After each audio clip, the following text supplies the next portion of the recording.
안녕하세요. 반갑습니다. 이번 시간에는 하나님과 인간과의 관계에 대해서 알아보기로 하겠습니다. 지난 시간 하나님께서는 성상과 형상 그리고 양성과 음성의 이성성상의 하나님으로 설명을 해드렸습니다. 무형의 주체로 계시는 하나님의 이성성상이 창조 원리에 의해서 실체적으로 전개된 것이 바로 피조세계입니다. 따라서 피조세계는 하나님의 실제 대상인 것입니다. 실제 대상을 개성진리체라고 하는데 우리 인간은 형상적 개성진리체요, 만물세계는 상징적 개성진리체로 창조가 된 것입니다. 따라서 형상적 개성진리체인 인간은 만물세계보다 더 구체적으로 하나님을 닮아 창조되었다는 것입니다.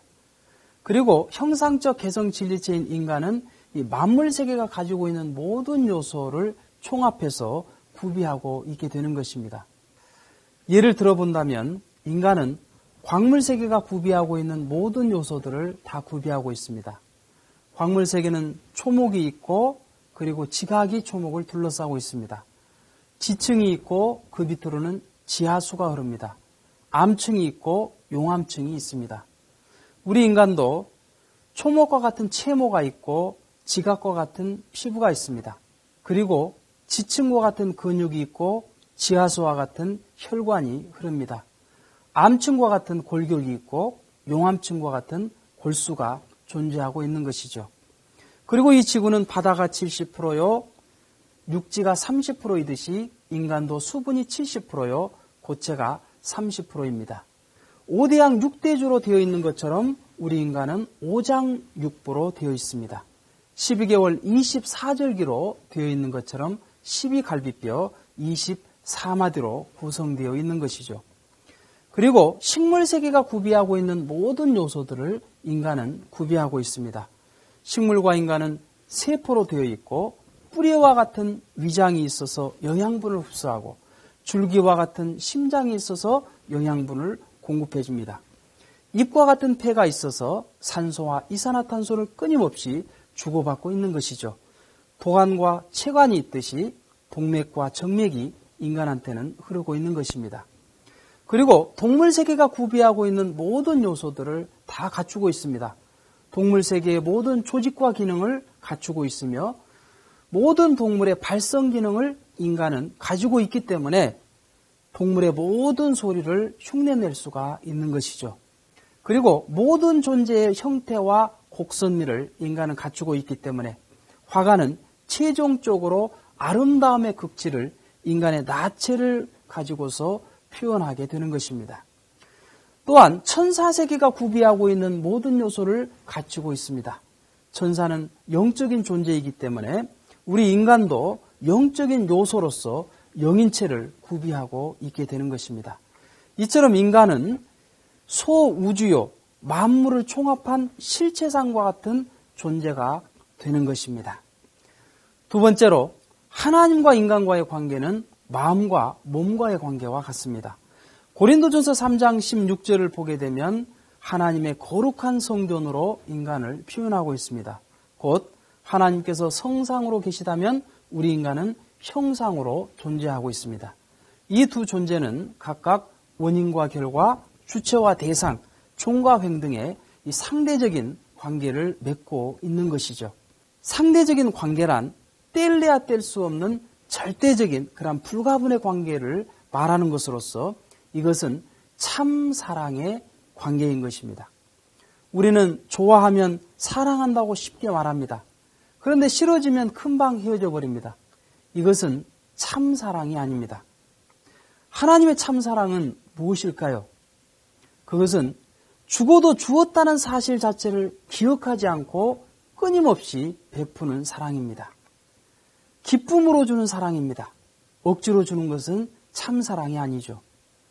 자식을 품에 안고 젖을 먹이는 어머니의 기쁨과 사랑의 심정입니다.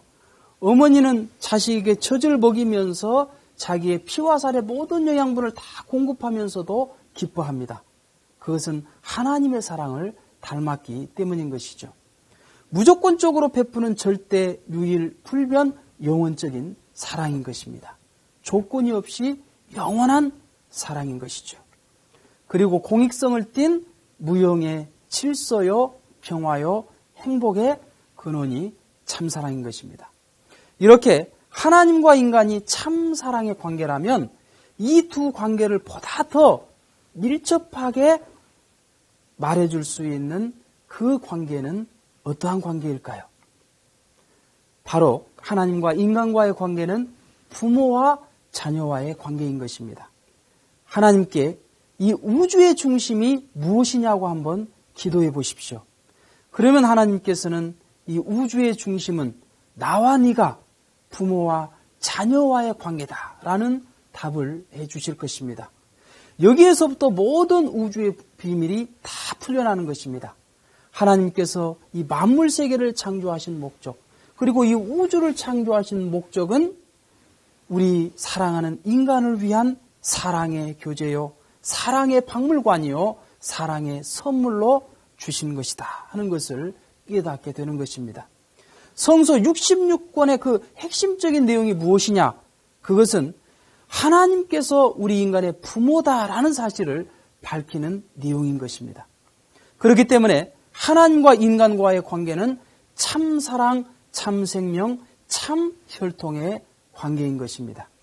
부모인 하나님은 100% 당신 전체를 투입하셔서 우리 인간을 창조해 내신 것입니다. 단순히 금 나와라 뚝딱, 은 나와라 뚝딱 장난식으로 창조한 그런 하나님이 아니신 것입니다. 하나님께서 갖고 계시는 모든 사랑을, 하나님께서 갖고 계시는 모든 생명을, 하나님의 모든 이상을 투입해서 우리 인간을 창조해 내셨던 것입니다. 부모 앞에 자녀는 절대적인 참사랑의 상대요, 부모 이상의 가치를 가지듯이 하나님 앞에 우리 인간은 절대적인 참사랑의 상대요, 하나님 이상의 가치를 가지도록 창조를 해 주셨던 것입니다. 부모의 사랑은 자녀가 더 낫기를 바라듯이 하나님은 우리 인간이 더 낫기를 바라고 창조하신 것입니다. 하나님은 사랑의 대상으로 창조된 인간이 없이는 기쁨도 행복도 느끼지 못하는 것입니다. 그렇기 때문에 우리 인간은 하나님의 심정과 참사랑으로 인연된 자녀가 되는 것입니다. 하나님의 성상 속에는 정지의가 있고 그 속에는 심정이 내재되어 있습니다. 심정이란 사랑을 통해 기뻐하고자 하는 억제할 수 없는 정적인 충동을 말하는 것으로서 이것은 하나님의 본질적 속성이요 참사랑의 뿌리요 창조의 동기가 되는 것입니다. 따라서 하나님은 인간을 그냥 우연히 순간으로 창조한 것이 아닙니다. 정말 사랑하고 싶어서 견딜 수 없는 그 정적인 충동, 그 심정이 동기가 되어 참사랑으로 우리 인간을 창조하셨기 때문에 인간은 하나님의 영원한 사랑의 대상이 되는 것입니다. 그렇다면 부모이신 하나님으로부터 우리는 어떤 힘을 받고 있으며 어떠한 작용을 통해 창조 본연의 모습으로 살아갈 수 있는지 다음 시간에 알아보기로 하겠습니다. 감사합니다.